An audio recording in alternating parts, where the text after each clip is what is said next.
सास की तो सुननी ही नहीं। जी, सास की तो सुननी ही नहीं है। कई बहू ये गांठ बांध लेती है। बहू, जरा गेहूं छत पर सूखने डाला। रवि से बोलकर छत पर रखवा दिया है। कपड़ा भी बिछा है, बस फैलाना है। अरे सब कर दिया था तो फैला भी देती। मैं कैसे जाऊं ऊपर? क्यों, पैर में मेहंदी लगी है क्या? नहीं, जबान पर दही जमी है। जबान पर तो लग नहीं रहा कि दही जमी है। सारा दिन पकड़ पकड़ करती रहती है। जबान तेरी कैंची जैसी चलती है, करम चली। बहू सास से नफरत करती थी, लेकिन सास उसे बहू की तरह ही देखती। पता नहीं पापा ने क्यों इस घर में मुझे बिठा दिया। बोला था साफ साफ, नहीं होता मुझसे ये सास ससुर वाले घर में रहना। अरे बाहर पैकेट में मिलता है आटा, तो क्या जरूरत है गेहूं पीसने की। अरे यार, इन लोगों का तो हिसाब किताब समझ में नहीं आ रहा मुझे। तभी सास आ जाती है। बहू, वो पंखा देख कितना गंदा है, जरा साफ कर दे चढ़कर। तेरे ससुर जी नहीं कर पाएंगे साफ। अरे माँ जी, ये सब लड़कियों के नहीं आदमियों के काम होते हैं। कल इनसे करवा लेना, मैं चली सोने। सास को समझ में नहीं आता है कि वो बहू को जो काम बोले वो करती क्यों नहीं है। बहू, शाम को शादी में जाना है। मेरे बहन की बेटी की शादी है, तैयार हो जाना। ना ना माँ जी, मैं तो नहीं जा पाऊंगी। मेरा सीरियल आना है, मैं नहीं जाऊंगी। बहू, आज खाने में भिंडी बना देना, बहुत दिन हो गए हैं। बहू जो उस वक्त बैठकर भिंडी काट रही होती है। माँ जी, मैंने तो परवल बना दिया है, भिंडी कल बनेगी। बहू, नॉनवेज खाना है। माँ जी, आलू बनेंगे। बहू, आज काले कपड़े नहीं पहनना। मैंने तो साड़ी पहन भी ली है। बस समझ लीजिए, यही जिंदगी थी इन सास बहू की। जो कुछ ना समझे ना कुछ कहे। सास परेशान हो जाती है। उसे समझ में ही नहीं आता कि भला बहू से कैसे काम कराए। वही बहू बड़ी आई मुझे कंट्रोल में करने वाली। अरे मैं तो किसी के हाथ नहीं आने वाली। अब क्या था, एक रोज बेटी घर आती है, जहाँ वो भाभी और माँ के बीच के रिश्ते को देखकर काफी परेशान हो जाती है। ये क्या है माँ, ये भाभी तो तेरी कोई बात नहीं मानती, तुझे दिखता नहीं है क्या? हाँ, लगता तो मुझे भी ऐसा ही है, लेकिन समझ में नहीं आता क्या करूँ। कैसे समझ में नहीं आता? सब दिख रहा है माँ। तू आलू बोले तो वो प्याज बोलती है, तू काला बोले तो वो हरा बोलती है। अरे वो तो तुझे भाव ही नहीं देती है। कैसे जम रही है तुम लोगों की एक ही घर में?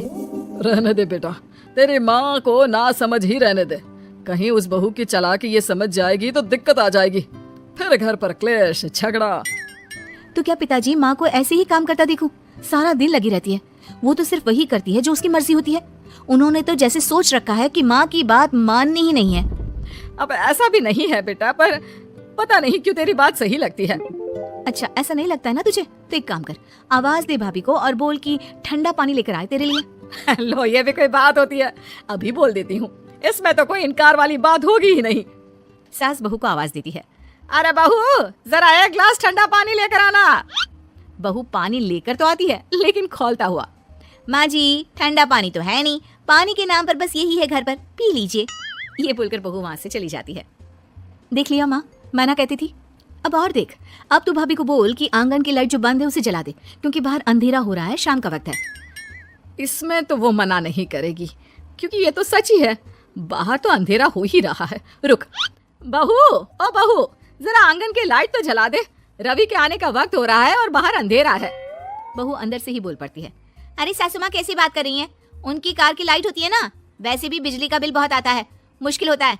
अब कौन उठकर लाइट जलाए, अंधेरा ही रहने दे। बेटी अंदर से भाभी की बात सुनकर हंसने लगती है। देखा, मैं ना कहती थी कि वो तेरी कोई बात नहीं मानती है, देख लिया ना। हाँ हाँ, लग तो रहा है, लेकिन मेरे लिए कोई बड़ी बात नहीं है इसे लाइन में लाना। अरे मैं भी सास हूँ, जब तक सह रही हूँ, ठीक है। जहाँ अपने में आ गई ना तो। अरे नहीं नहीं, बुढ़ापे के कुछ दिन बचा है, प्लीज कोई तमाशा नहीं चाहिए मुझे घर पर। तुम दोनों तो निकल जाओ यात्रा पर। अरे वाह, मैं क्यों जाऊँ, मेरा घर है, मैंने अपने हाथों से बनाया है। तो करते रहो एडजस्ट। क्या करें और। बहू, खाना लगा दे जरा। माँ जी, मैंने बना दिया है, दीदी को बोलो लगा देगी, मैं सो रही हूँ। मजा आ गया माँ तेरी हालत देखकर। कितना शौक था कि बहू से काम कराएगी। हाँ हाँ, काम तो मैं अब भी करा लूं, देखना कल से तुम। ना ना, कोई क्लेश लड़ाई झगड़ा नहीं चाहिए। 4 दिन की जिंदगी है, अपनी इज्जत अपने हाथ में। कल को जबान चलाएगी तो मुझे अच्छा नहीं लगेगा। अरे चिंता क्यों कर रहे हो, काम भी पूरा करेगी और कोई क्लेश भी नहीं होगा। अच्छा, वो कैसे माँ? अरे तेरी माँ हूँ मैं और उसकी सास, सब पता है मुझे। सभी खाना पीना खाकर सो जाते हैं। फिर अगली सुबह बेटी माता पिता को चाय देते हुए। हाँ माँ, तो क्या कमाल दिखाने वाली हो आज आप? बिना लड़ाई झगड़े के कैसे बहू से मन मर्जी काम कराओगी? क्या मैजिक करने वाली हो माँ? अरे वो सब बाद में बताऊंगी, पहले मैं जरा एक बिना चीनी की चाय और पी लूं। मैं बना देता हूँ। अरे ना ना, बहू देगी। हाँ तू बोल देगी और वो तुझे पूरी चीनी की कटोरी डालकर चाय पिला देगी। कोई ना माँ, मैं बना देती हूँ। अरे रुक तो। बेटे को ये कहकर सास बहू को आवाज लगाती है। बहू, अरे ओ बहू, जरा चीनी वाली चाय तो देना। खूब चम्मच ही चम्मच चीनी डालना उसमें। बहू थोड़ी देर में फीकी चाय लेकर आती है। माँ जी, चीनी की एक बूंद नहीं है, ये बिना चीनी की चाय है, पीनी है तो पीजिए। बिना चीनी की चाय पाकर सास आसपास बेटी और पति को देखती है और फिर आज दोपहर के खाने में दाल खाना है। बहू, आज दिन में सब्जी बनाना, दाल खाने का बिल्कुल भी मन नहीं है। लेकिन ये क्या, दिन के खाने में सास के सामने आ जाती है दाल। ससुर और बेटी मन ही मन मुस्कुरा रहे होते हैं। अरे वो खाने से पहले खाने वाली दवाई थी ना, वो तो मैं खाना ही भूल गई। बहू, जरा कल से याद दिला देना। अब क्या था, सास का हर काम पूरा होता, बस सास उस काम को उल्टा करने को बोलती। ना घर में कोई लड़ाई ना झगड़ा। लग रहा है सासू माँ क्लेश के डर से मैं जो दे देती हूँ उसी में खुश रहना सीख गई है। ऐसी सासों को कैसे लाया जाता है लाइन पर, सब जानती हूँ मैं। अरे आज के जमाने की लड़की हूँ मैं।